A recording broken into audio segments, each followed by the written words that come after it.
Hey again everybody, thought I'd do a short video, show you where I am. Since I'm working on the gas fitting, I'll show you that later, but I wanted to show the water fittings.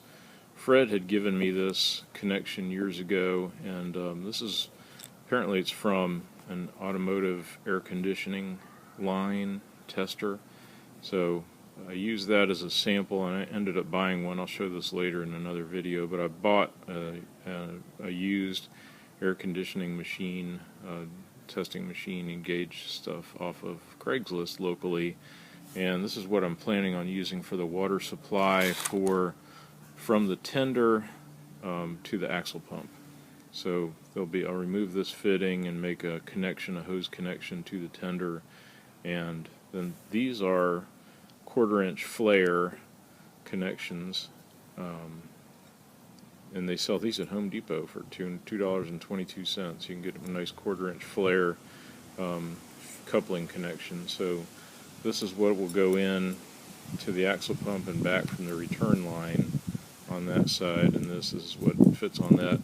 Now for the water supply to the injector, I needed a 1/4 inch on this side with the hole bored out for a 1/4 inch passage on the inside.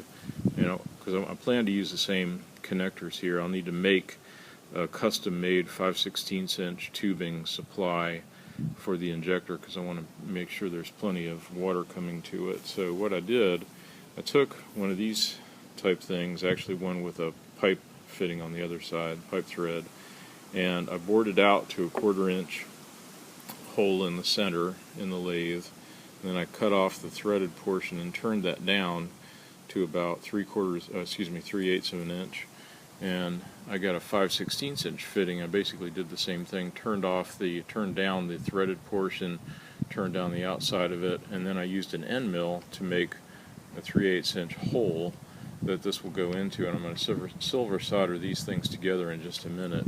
And I also went ahead and pre-made the bracket that I'm going to use to attach this to the back of the locomotive. So anyway, I'll silver solder that in a minute. That's what this little paintbrush or the chip brush is here for, just to hold that in the proper position. But I thought I'd show the pieces before I silver solder them. All I got to do now is I'll put my flux on, and this is the kind of silver solder I use. So flux them and put some silver solder down and heat them up, and we'll be good to go as far as this fitting goes. And I'll keep you posted on the rest of them. Thank you.